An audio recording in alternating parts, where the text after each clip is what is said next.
Hi, and welcome to Alive with Chronic Illness, a podcast dedicated to exploring what it's like to live with and not in spite of chronic illness.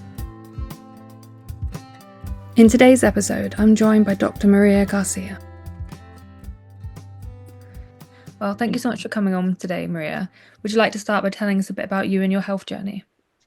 My life as a disabled person started almost 13 years ago, and it happened all of a sudden.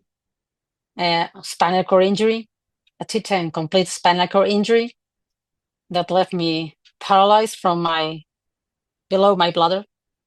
And complete means that I can move my legs, I can feel my legs, and since then I'm a wheelchair user. And over these last 12 years, almost 13, I had a lot of physically, I have so many complications due to my spinal cord injury, because it's not just the spinal cord injury and that's it. You're in a wheelchair and you move on. No, there's a whole journey that you need to navigate of acceptance, which is key. It's truly important, because if you don't accept your new life and your reality, your condition, then you can move forward. It's impossible.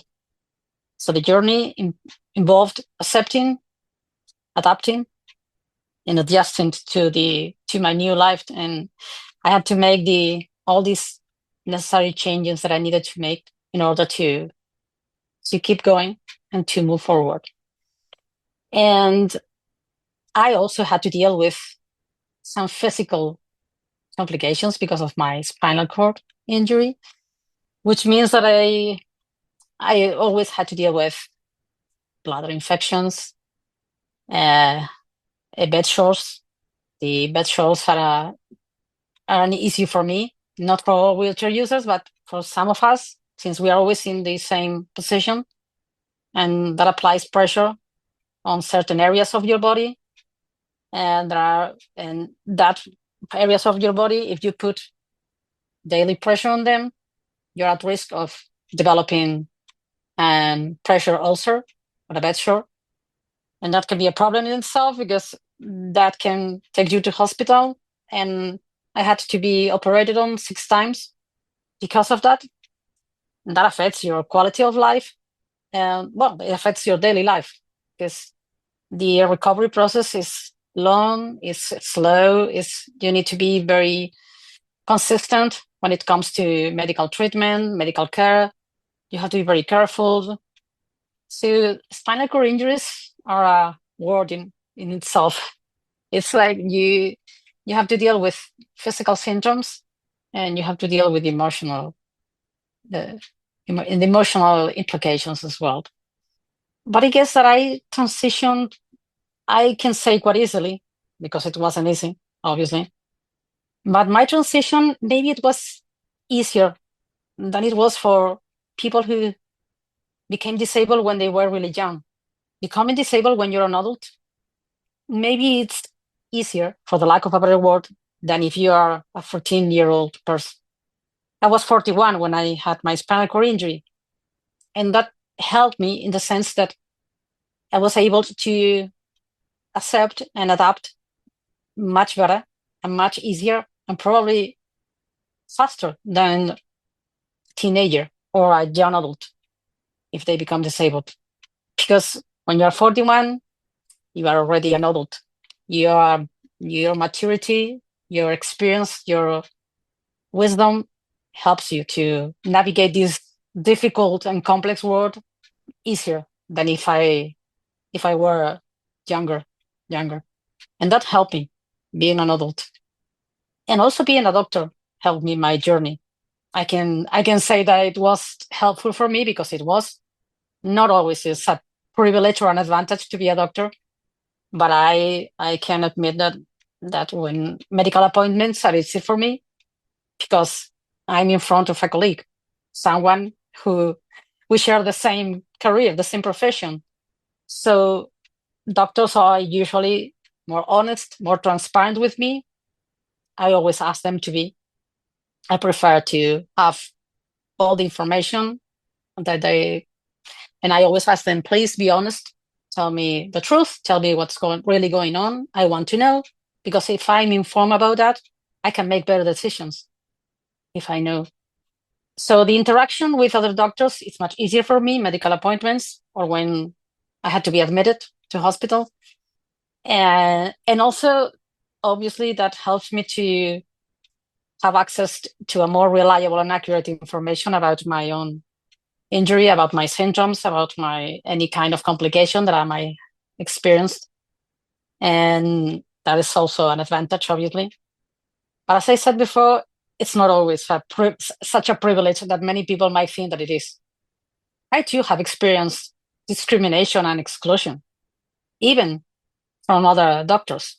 It depends on the person, because doctors know a lot about disability, but as a medical condition. They know what a spinal cord injury is, they know the symptoms, they know the signs, they know the complications, but they have no clue about the social aspect of disability, or the emotional aspect of disability, or the daily challenges and struggles that we have every day. No, they don't know about that. So sometimes for them, that's why sometimes when you go to social media, you see a lot of posts complaining about the healthcare system and the doctor's attitude and behavior toward disabled people, especially people with chronic illnesses. They complain that they lack empathy, they lack respect, kindness, consideration, they don't pay attention, they are not, and I understand that. They are right. They are right. Now that I'm on the other side, meaning that I am a patient, I'm still a doctor, but I'm also a patient. I realize that medicine lacks humanity. And when that fails, you realize that this is really upsetting. It means that something is wrong with medicine.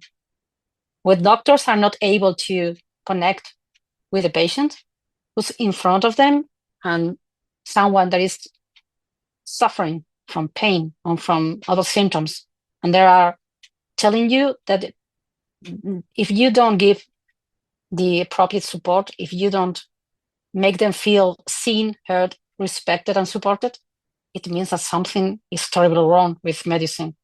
And I realize that I'm not suffering to the same level that all those people, because maybe the fact that I am a doctor helps me with the other doctors.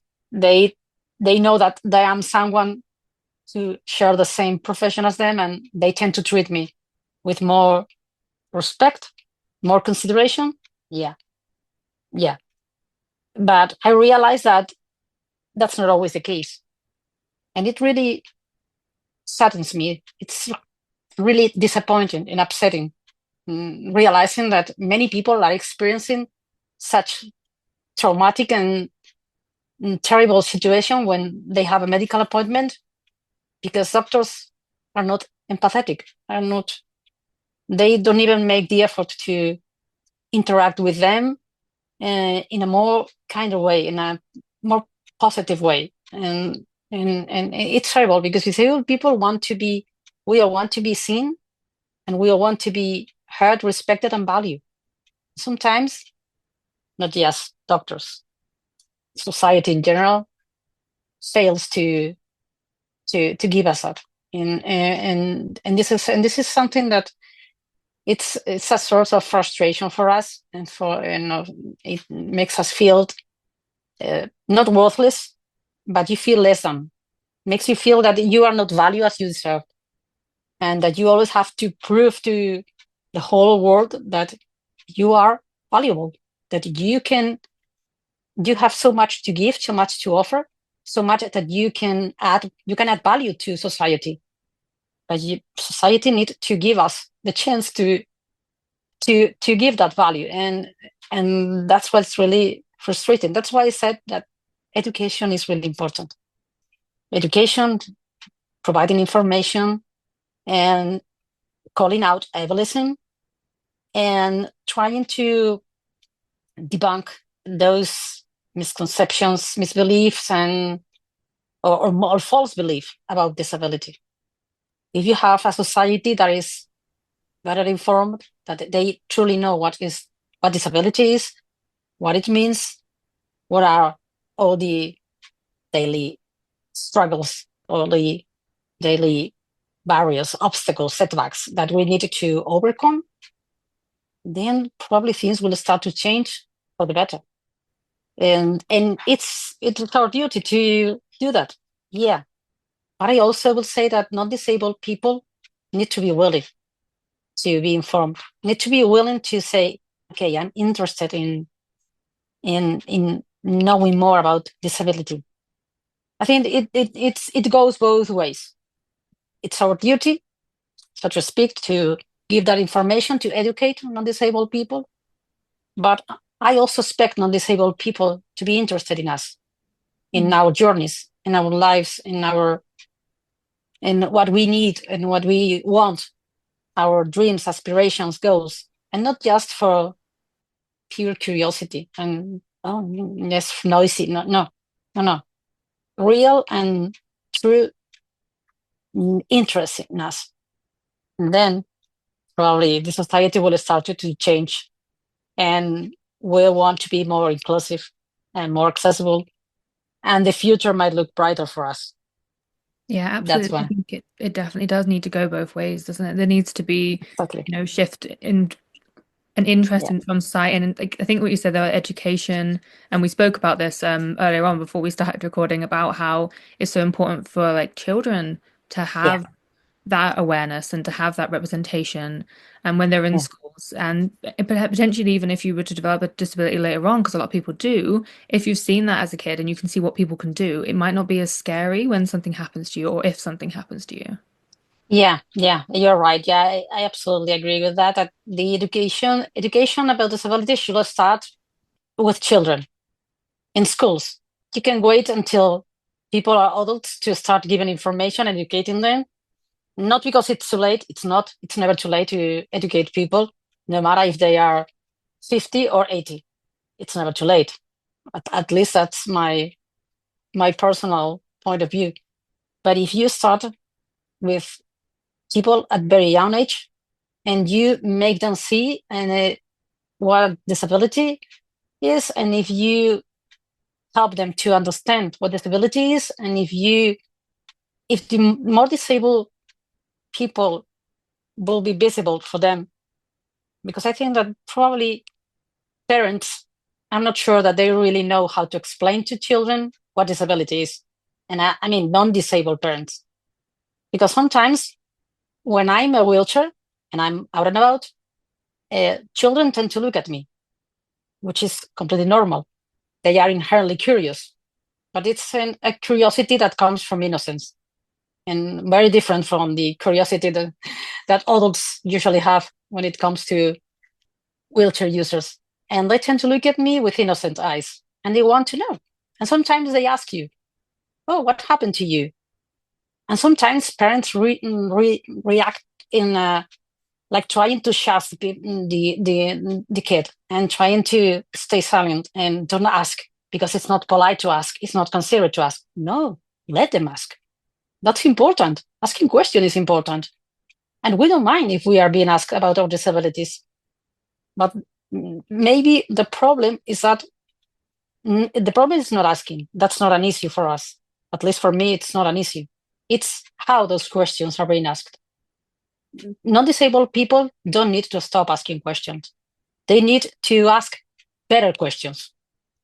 How you ask a question is key. If you ask someone like me, a wheelchair user, what's wrong with you?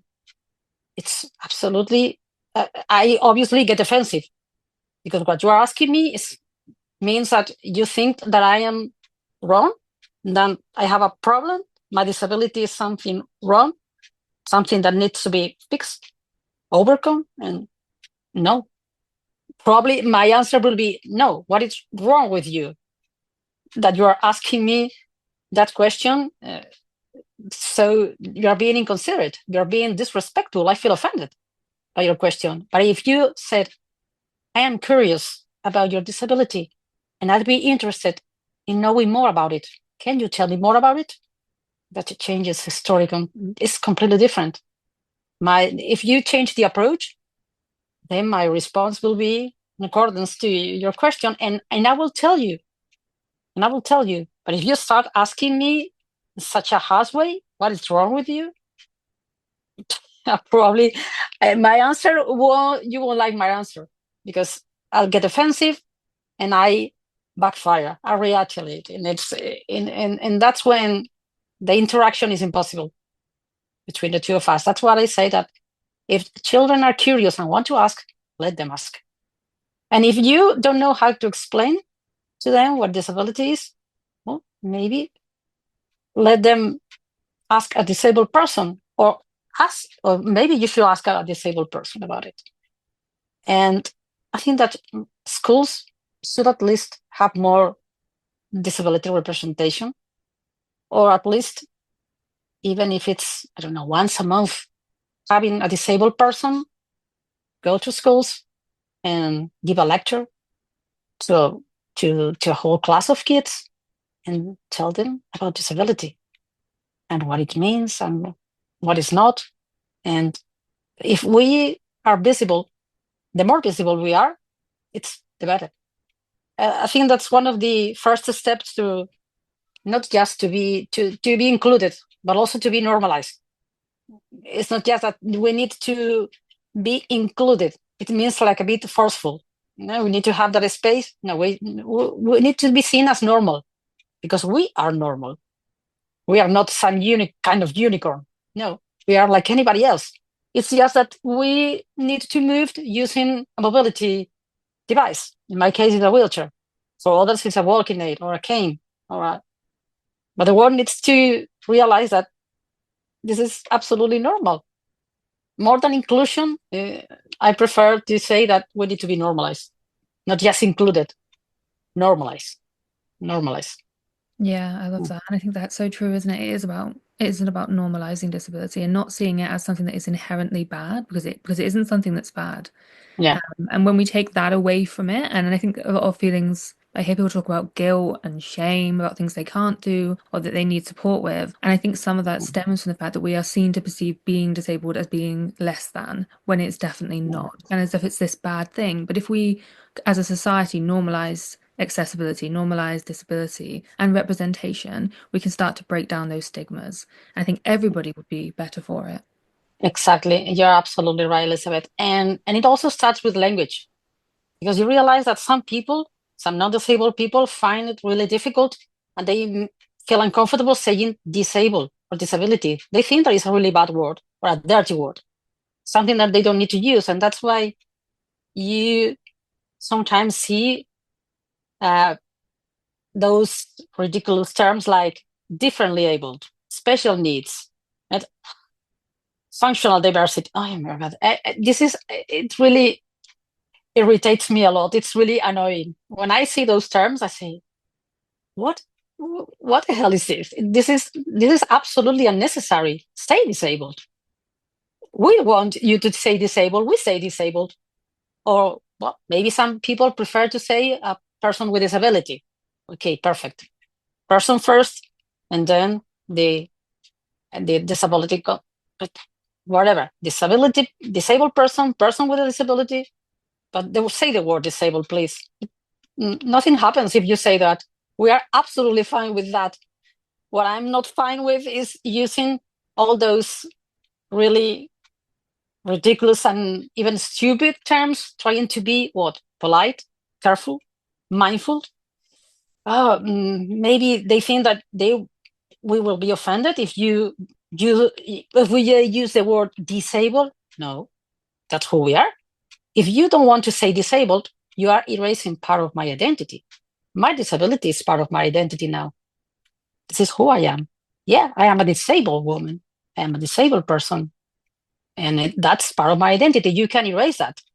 And you won't erase it just because you don't say disability or disabled. That's absolutely, it's nonsense. It doesn't make sense that because you don't say disability, the disability disappears. No, it's still there. But you are making things more complicated. Why are you making things so difficult? Just say the word and move on. Move on. If it's not an issue for us, why is it an issue for non-disabled people? And they need to change their perspective. They need to change the narrative and start seeing, like you said, disability not as a bad thing. It's a different thing, yeah. It's a different life, yeah. But it's not worse, or it's not a drama or a tragedy like many non-disabled people tend to think that it is.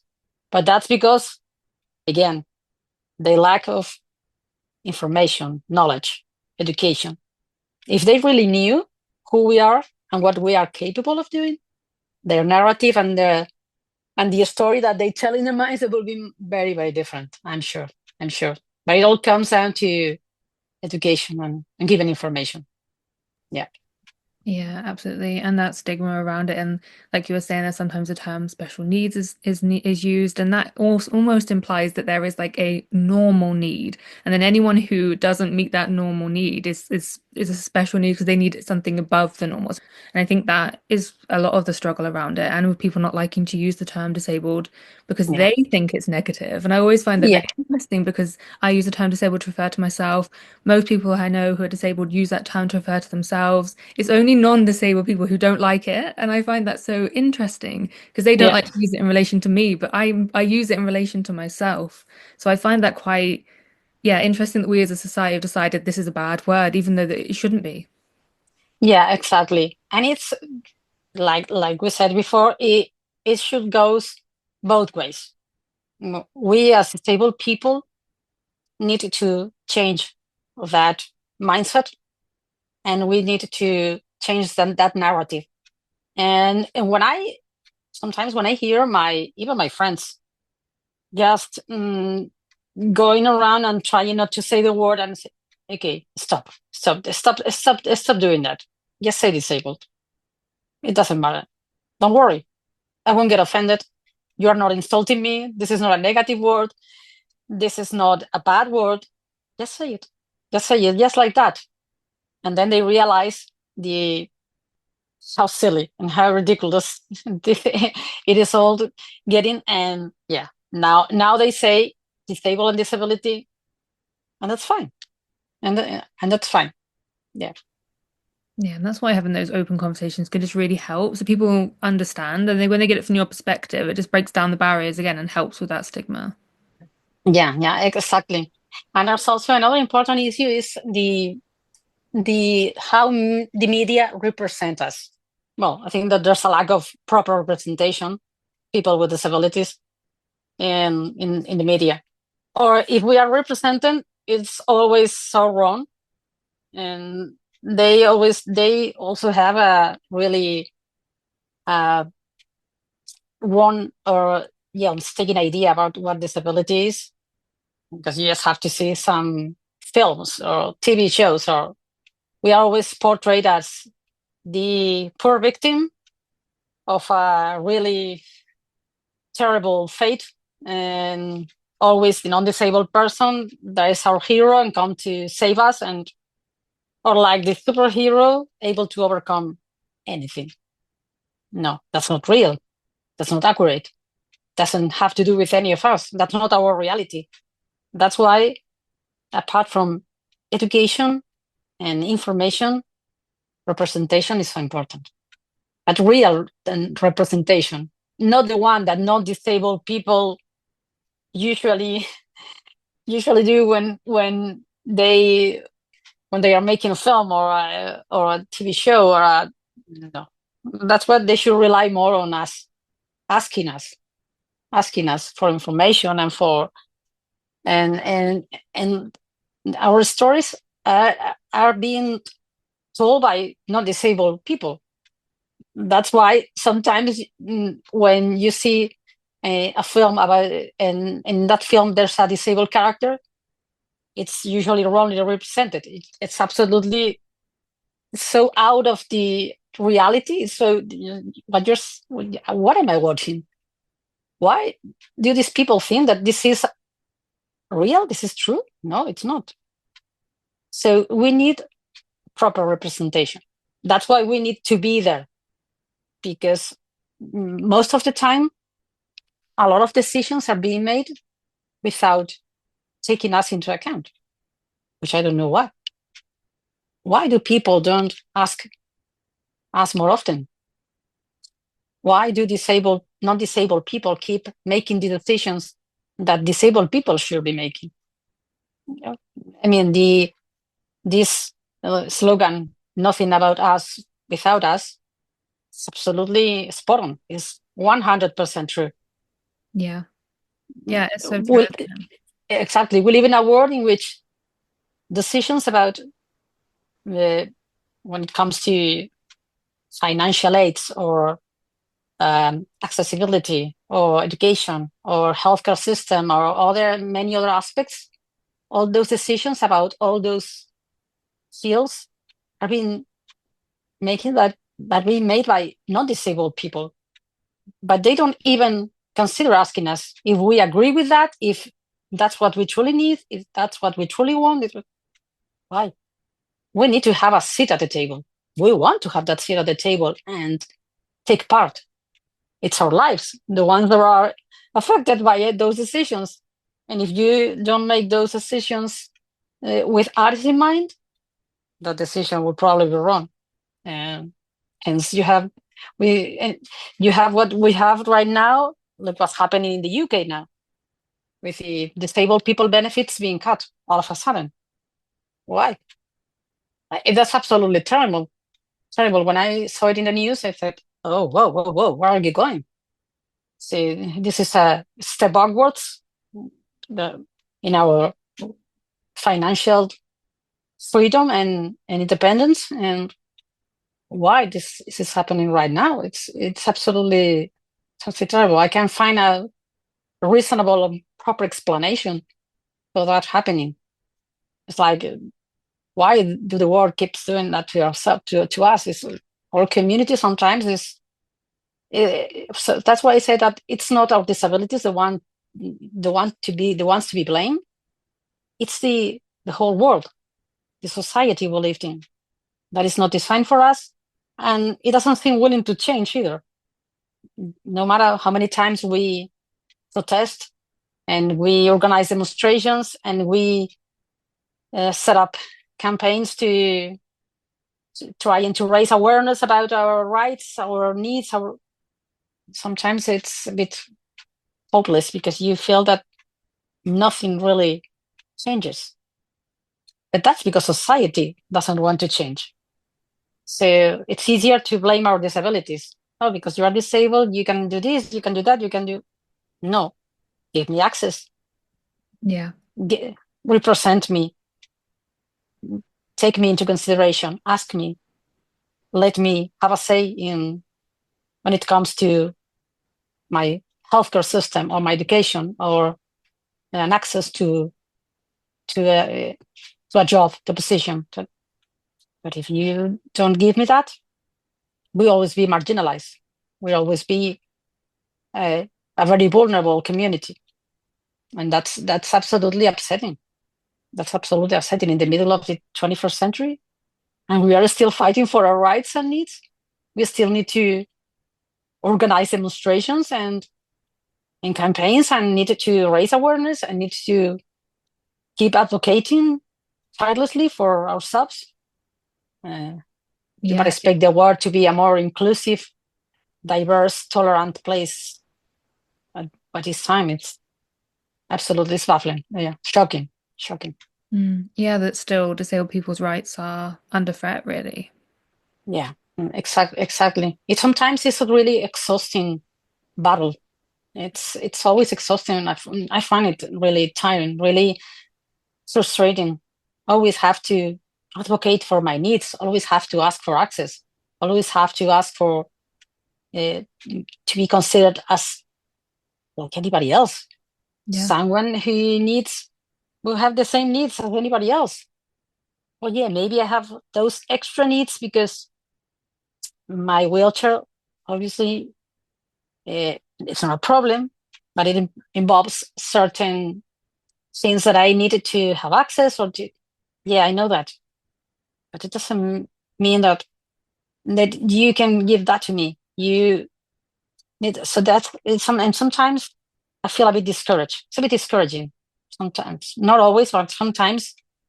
And when I am out and about and I need to ask for access and I need to Uh, when I am if I want to get into a shop that has a stair and my wheelchair that's inaccessible for me, and I always find myself having to speak with the shop owner or the shop assistant and asking her, well, would you mind uh, getting a ramp and put in here for me or any other wheelchair users so I can get into your shop? And when you have to do, if you have to do that once or twice, you don't mind. But when you have to do like 10 times a day, because everything seems not wheelchair friendly or inaccessible, it ends up being upsetting, discouraging, and you feel like you don't belong.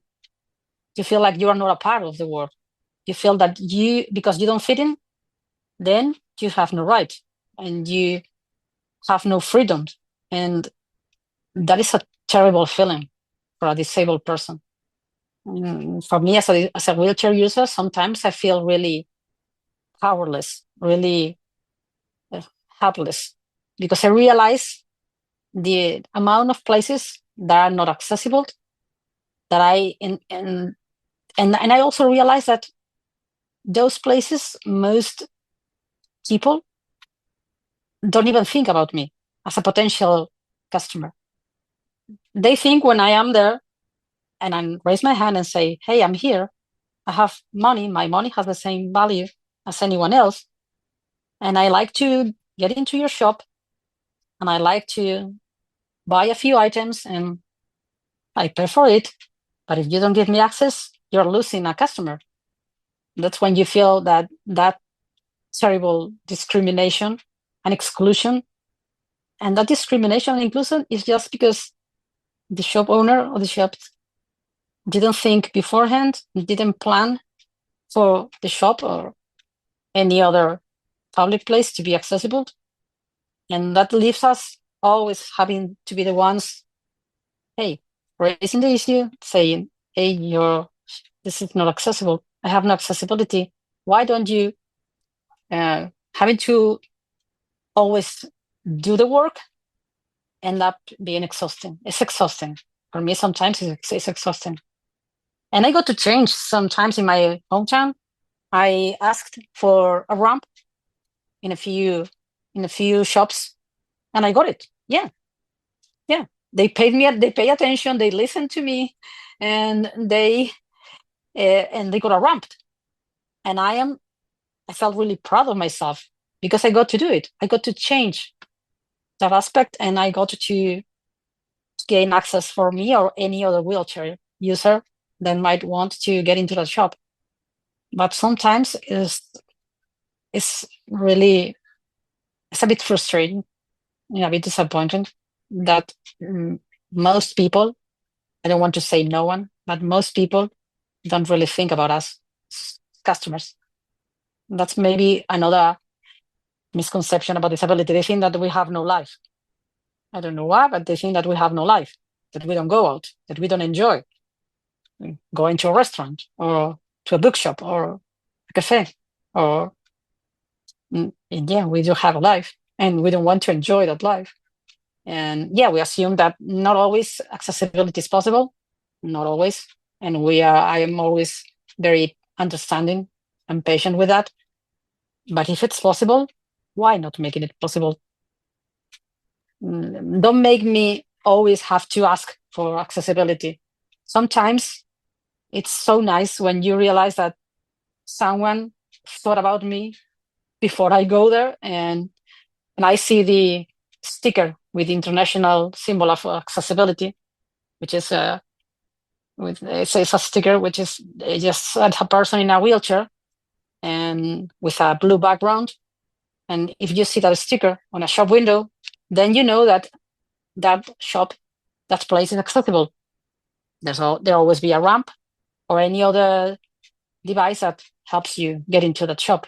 And when you see that, you say, oh my God, thank you. The first thing that comes to your mind is gratitude, being grateful to that person, whoever it is, who thought about me and any other disabled people and said, okay, I'm going to make my shop accessible for disabled people.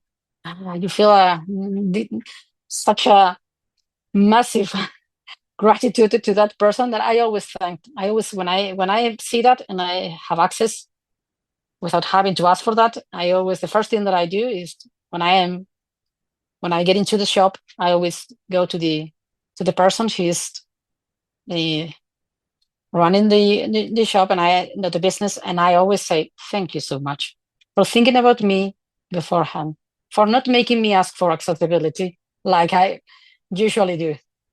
Gratitude is important too. It's important Yeah, for and disabled people. Yeah, it's knowing that somebody thinks about it as well, and that they've thought of you and made sure that it's accessible to everyone. Because, like you said, they're like disabled people literally do all the same things non-disabled people do, but there seems to be this assumption that we're all just staying at home every day. We're not going out, we're not doing anything. We're just vampires, and I don't yeah, know where this has come from. yeah. Exactly. Again, the lack of information, the lack of a proper education, and I think so many years of a lot of misconceptions and misunderstandings and false beliefs about us. There's a lot of myths and stereotypes about us that needed to be debunked and erased once and for all. And that's when things will start to change. If we change the narrative, you will change people's mindset about disability. And if people's mindset about disability changes, then things will start to change. But if not, if you let them think or have the same beliefs that they have been seeing uh, all their lives, anything will change. And that's why most of them think that they are shocked and absolutely amazed when they see a disabled person going to a concert or traveling on their own. Or that's why they always tend to say, "Oh my God, I admire you so much. You are so amazing for doing. You are congratulating me because I am doing what any other person do for existing, for getting out of bed and living a life that is like anybody else's." Again, we are going in circles. It's the same vicious circle, the same vicious cycle. That they think that we are amazing because we live a normal life. No, I'm not. I'm not. My life is exactly the same as yours. It's a Yeah. bit different. It's a bit different, and I have to make some changes to adapt to that. But it's not so different as you might think that it is. That's what many non-disabled people need to know and realize. But they need to know first, and then they will change their perspective on what disability truly is. Yeah.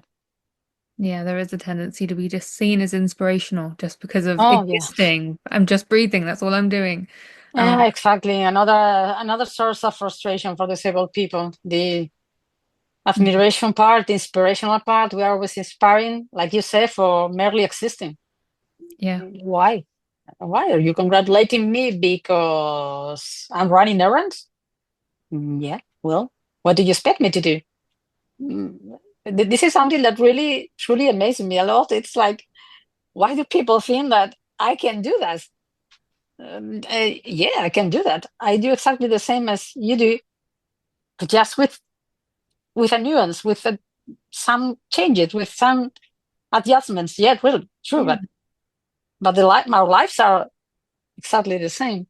And this is the inspirational part is another thing that should be erased. Stop considering that we are super role models. Uh, okay, I accept to be a role model, but only if that helps you to change your perspective.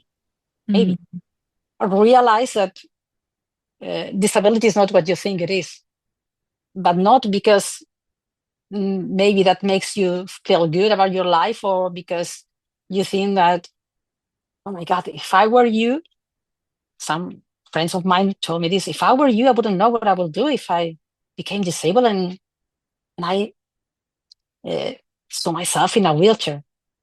And I always say to them, first off, you don't know what you're going to do.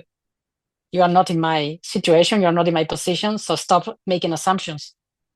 Non-disabled people love to do assumptions. They assume a lot of things about us. Most of them are not true. And I always say that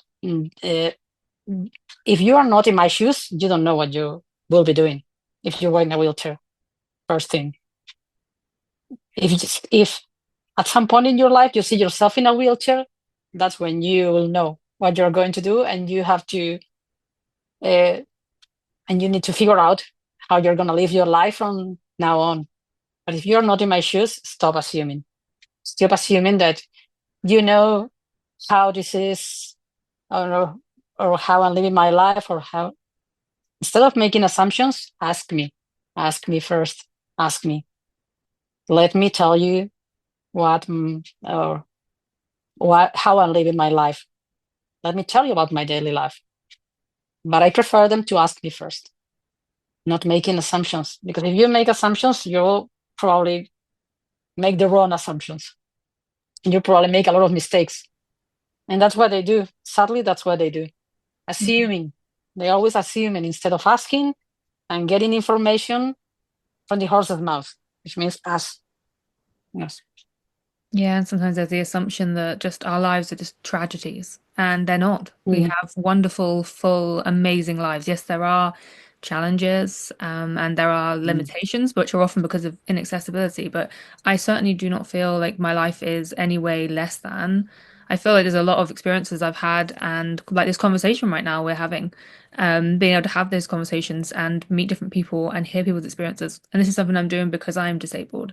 So it's enriched my life in many ways. It's very, very hard, and I definitely have days where it's really difficult, No, but I yeah. don't feel like it's a tragedy ever. No, no, no, no. Not at all. Not at all. You're right. Okay, disability is not a bed of roses, obviously. There are some really tough days or even tough times that we have to deal with a lot of unpleasant symptoms, medical complications that probably take us to hospitals and being admitted. And yeah, and we encounter ableism, discrimination, exclusion. Uh, that is the negative or the dark side of disability. But there is also a bright side uh, that is filled with so much joy and fun and happiness and fulfillment. That is something that non disabled people need to realize, that our lives are always full of fun and enjoyment, pleasure, and friends, family, laughter, and we always try to balance both. We are aware of the dark side of the negative part of disability, and we always try to deal with it the best that we can. But there's also that part that the world or the non-disabled people need to see and realize that we enjoy that we also enjoy traveling, going to the cinema and watching a good film and hanging out with friends and having fun. And yeah, that's part of life too.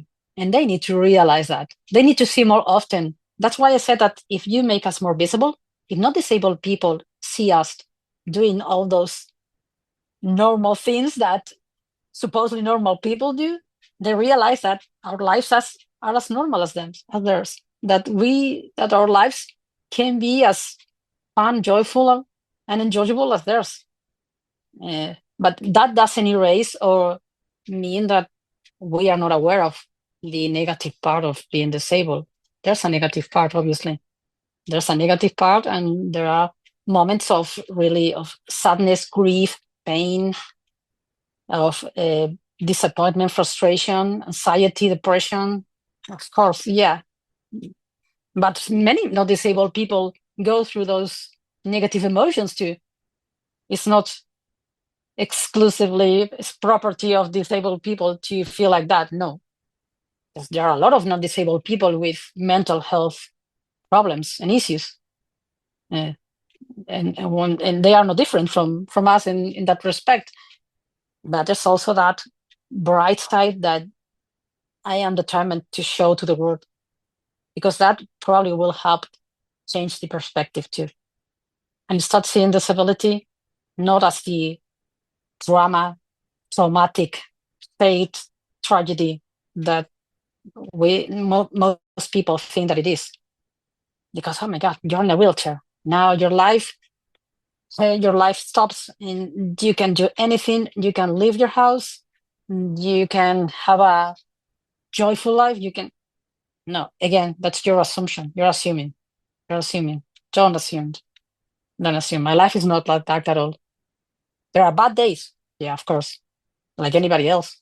But there are also very good days, happy days, days in which I feel absolutely fantastic, and I love to go out and see my friends and catch up with each other and have fun. So yeah, it's a balance between both. But the world needs to understand and know that there are always two sides, and we have both. But anyone have both. Anyone have good days and bad days. It's nothing to do with your ability. Your mental health is sometimes it not so linked to your abilities. You can be the healthiest person on earth and have a lot of mental health issues, and you are able-bodied. You couldn't have a problem. But then there are many non-disabled people who suffer a lot from mental health issues. So it's not related to your ability. That's Yeah. why I say that. Yeah. Yeah, and there's the assumption that if you like have a physical disability, that it must be a bad thing, that you can't be happy. But that's absolutely not true. And I think that's a really good and powerful note for us to end on. It was absolutely lovely to have you on and to chat with you. Thank you so much for coming on and for sharing your experience. Yeah, thank you so much for having me. To learn more about Maria and her work, check out the links in the description. And as always, thanks for listening.